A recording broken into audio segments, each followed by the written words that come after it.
There's a theory I've seen going around lately that basically says the longer you're a comic fan, the more likely you are to be disappointed in comics. Now, that seems like a bit of a contradiction. If you're disappointed in comics, why do you stick around? Why do you keep going? If the people who are in it the longest are the people who are most disappointed, it seems backwards, right? If you're unhappy with something, you leave. But I think there is an element of truth to that, and I'm going to explain what.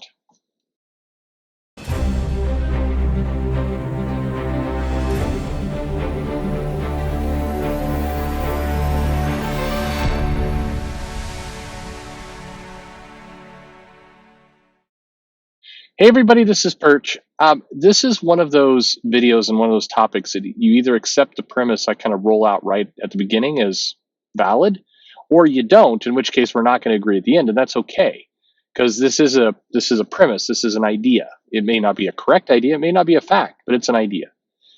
And it's basically in response to this, a couple columns have been written and some statements that say the longer that you're in comics, the more likely you are to be disappointed by them, and that's why comic companies should appeal to new readers. Okay, so there's a lot in that statement, and there's some things I immediately disagree with.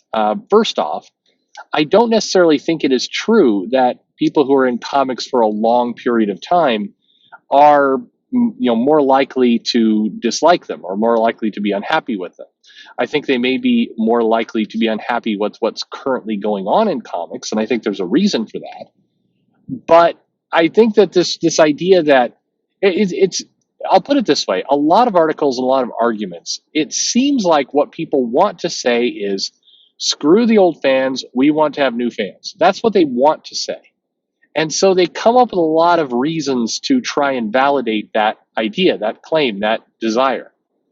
But I don't think it's useful. I think that again, you can do anything you want. If you're a comic creator, if you're a comic publisher, of course you can publish whatever it is you want. It's your dollar. You can do what you feel like. However, it's bad. It's a bad business decision to basically say, forget the existing built-in audience. I want a new audience, and then not have a clear idea of who that new audience is. I think it's way different to say, hey, we need to plan for the future. We need to plan for bringing new readers into comics. I think that's fine. I think it's fine to say, at some point in the future, we're going to have to transition to a new platform or new technology or a new way our product is consumed. I think that's fine. That's good rational thinking. But to say we've got to get rid of what we currently have, it's not that it's going to age out or it's going to retire out or one day it will leave us. It's we have to proactively get rid of it. And that is a weird statement. That is a statement of a maniac. Who does not have good business plans and is really just showing a certain level of distaste or apathy to largely the audience that helped build comics. Now, some people have pointed out in the comments below and in chats that, hey, this doesn't mean you should always play to the old audience forever. And of course not. Of course, you would be equally dumb to say, yep, nothing will ever change with these comics and this audience. We're just going to keep doing it the way we've always done it and never change a thing, and that will work out great.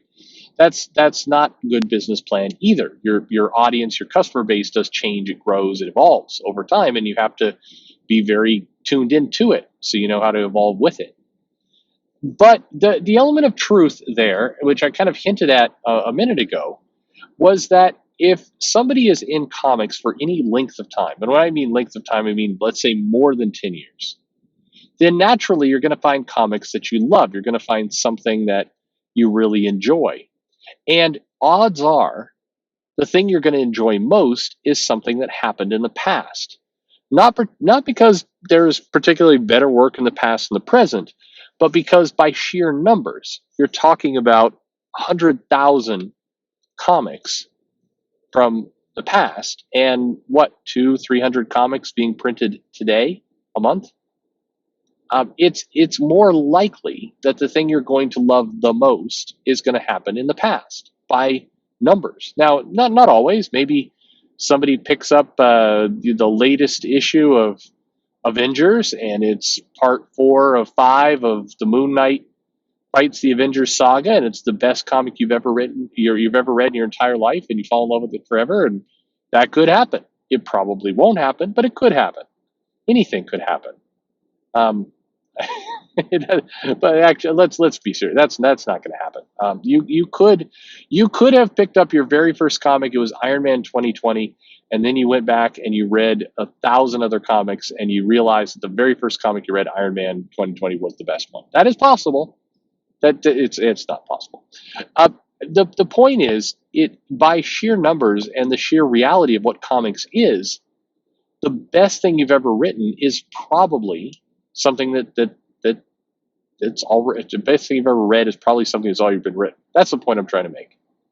And so as time goes by, if you're in comics and you read comics for 10 years, you devote 10 years of your life to reading current comics and in back issue comics, which every comic fan naturally does. Very, very few people who come into comics stick to only what's out this month and never go backward.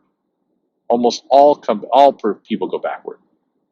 And it's also natural, perhaps not healthy, but it's natural for people to say, hey, this comic I read 15 years ago is better than the comics today. I wish the comics today were like comics 15 years ago. That is also very normal. And by the way, this isn't something that's just related to comics. If you think about music, if you think about TV, imagine if you told people, hey, I know that you like the Beatles, but you really shouldn't. You need to only like what's coming out right now. You're gonna have to grab on to current day Katy Perry. That's all you can like because that's what's current. And maybe you like the Beatles, maybe you like Metallica, maybe you like Led Zeppelin, maybe you like whatever it happens to be in the past. Maybe you like Tupac. Sorry, Tupac existed in the past. It's not right for you. You have to come on, man. Just throw that stuff away. Quit pining for the future. Quit listening to any old music. That sounds crazy, doesn't it? Of course. You don't tell people, hey, the MCU, the only MCU movie that matters, the only one is Spider-Man: Far From Home. That's the only one because that's the most current one. That's the one that you should love. The ones before that, nope, shouldn't care. Those are Captain America: Civil War. That's a Winter Soldier. Nope, those movies are all in the past, and you can't watch them. You can't like them. You can't wish for modern movies to be like those movies. That's absurd.